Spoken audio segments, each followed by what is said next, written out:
Hello friend.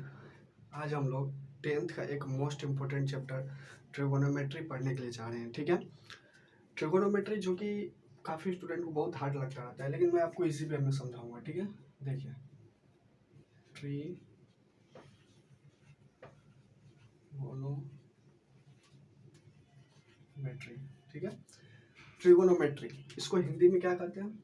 इसको हिंदी में कहते हैं त्रिकोणमिति। ठीक है, इसको हिंदी में कहते हैं त्रिकोणमिति।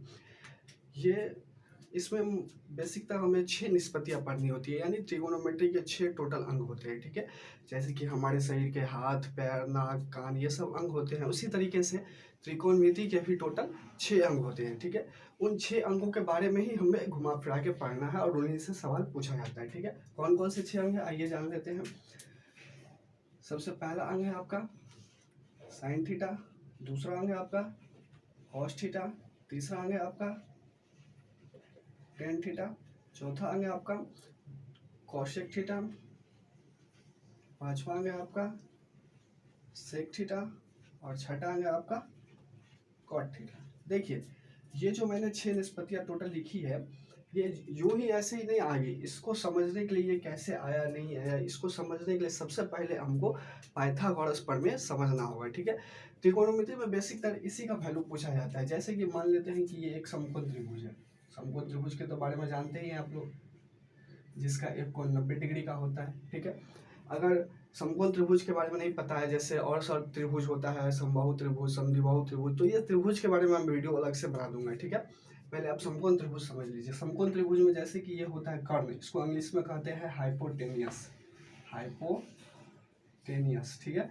ये होता है आधार, नीचे वाला जो पर्सन होता है ना, नीचे वाला उसको हम लोग कहते हैं आधार, बेस।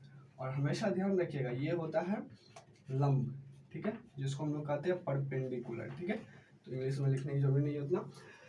और ये जो आप एंगल देख रहे हैं, ये कितना डिग्री का होता है? ये 90 डिग्री का होता है। समकोण त्रिभुज में कोई भी किसी भी तरह का अगर समकोण त्रिभुज है, तो उसमें एक एंगल जो होता है ना, वो हमेशा 90 डिग्री का होगा ही होगा। ठीक है, अब जैसे देखिए, ये हो गया आधार और ये लंब। त्रिकोणमिति में होता क्या है कि आपका लंब और आधार का मान जो है ना, वो चेंज होता रहता है। जैसे कि देखिए, लंब कभी यहाँ आ सकता है और आधार कभी ये बन सकता है। ठीक है, जैसे मैं अगर त्रिभुज में बोल दूं कि ये त्रिभुज है कोई ABC, ठीक है, ये त्रिभुज है कोई ABC। इसमें मान लीजिए, सबसे पहले मान लीजिए कर्ण का मान आपको दे रखा है 5, ठीक है, आधार का मान दे रखा है आपको 3, तो लंब का मान बोलेगा आपको निकालने के लिए। ठीक है, इस तरीके का सवाल इसमें पूछ सकता है। तो देखिए, कर्ण का मान दिया है, आधार का मान दिया और लंब का मान दिया है, तो ये जो निकलेगा लंब का मान, ये आपका लंब का मान, ये आपका पाइथागोरस के सूत्र से निकलेगा।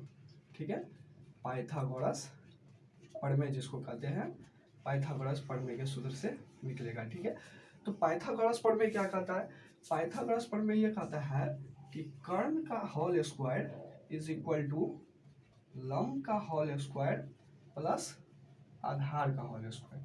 ठीक है, ये होता है पाइथागोरस प्रमेय का फॉर्मूला। अब इसी फॉर्मूला पे आप इस वैल्यू को बैठा दीजिए, सिंपल है। देखिए, तो कर्ण का मान, कर्ण स्क्वायर है, तो कर्ण का मान कितना है? 5, तो 5 पे स्क्वायर कर देंगे, बराबर लंब स्क्वायर, तो लंब का मान तो दिया नहीं है, तो लंब को हम ऐसे ही रहने देंगे। ठीक है, इसके बाद प्लस आधार स्क्वायर, आधार का मान कितना है? 3, तो 3 का स्क्वायर कर देंगे। 5 का स्क्वायर कितना होता है? 25, बराबर लंब स्क्वायर। ठीक है, बराबर प्लस में हो जाएगा यहाँ पर 3 तिया 9। अब देखिए, ये दोनों एक जाति का है, तो इस दोनों को एक साथ हमको करना होगा, तो लंब स्क्वायर जैसे है वैसे रहने दीजिए। ठीक है, अब ये बराबर के आगे क्या है? 25, और ये 9 को इधर लेके गया तो माइनस में 9। अब लंब स्क्वायर बराबर क्या हो जाएगा? तो लंब स्क्वायर 25 में से 9 गया तो 16, तो जब इस पे से स्क्वायर हटेगा यहाँ से, तो यहाँ अंडर रूट आ जाएगा 16। ठीक है, अंडर रूट 16 मतलब 16 का वर्गमूल 4 है, यानी आपका लंब का मान कितना आ गया? 4 आ गया यहाँ पर।